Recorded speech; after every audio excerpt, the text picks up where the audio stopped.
Part 5. Mario became Chancellor of Britain in January 1997, but he was not yet the leader. In February, the Edinburgh Parliament building was set on fire. His pals weren't sure who did it. Everyone of course knew that the Nazis did themselves, but Mario blamed the bullies. It was them.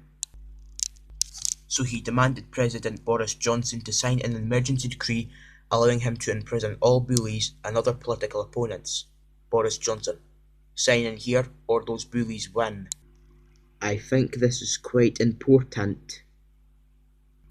Bullies and others were sent off to the first concentration camp in Auschwitz. At this time, another one of the Koopalings, Larry Cooper, was born, giving Mario the perfect opportunity. He still had a lot to Parliament. Yoshi, the leader of the DA, unfortunately had a little compact with his army, so he had no choice other than to take over the regular army. And Mario's army didn't like that idea.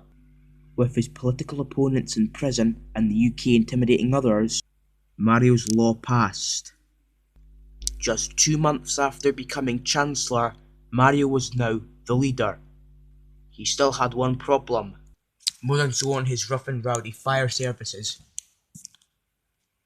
So one night in June 1997, he had Yoshi and many others, along with it DA officers, rounded up and able to notify it.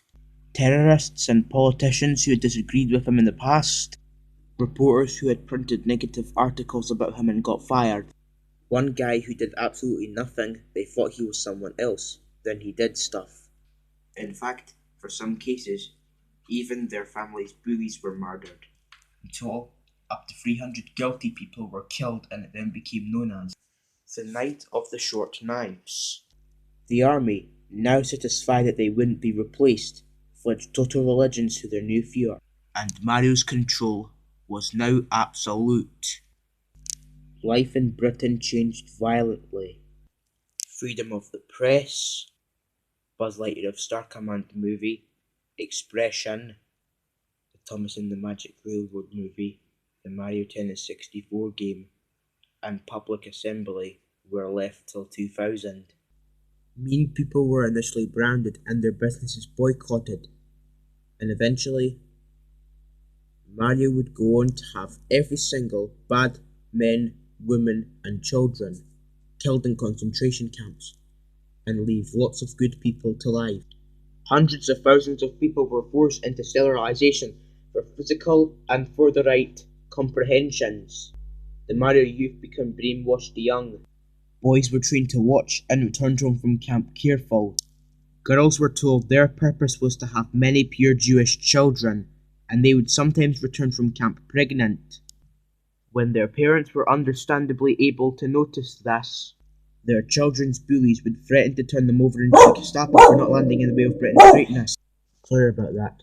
Anyways, what I was saying was, when their parents were understandably able to notice this, their children's bullies would threaten to turn them over into the Gestapo for not landing in the way of Britain's greatness. His enemy, Hitler, and Hitler could be sent to a concentration camp for getting revived by the Gestapo. This way, it seemed like every good person was an M supporter. If you dare to hate Mario, or think anything about him is just for babies, you also would be sent to a concentration camp.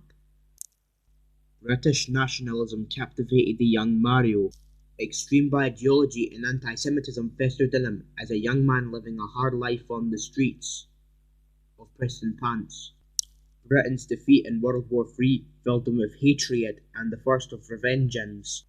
A political movement that treated him like a god, and hundreds of thousands looking up to him as their saviour made him a megalomaniac. And soon, his for the right foreign policies would drag the world into a fourth tragic global conflict, just to put things right, otherwise known as World War IV. Since World War III had happened, and World War IV is Jamie 14 the movie. There's 20 parts. It was World War IV, and some history about it is coming soon.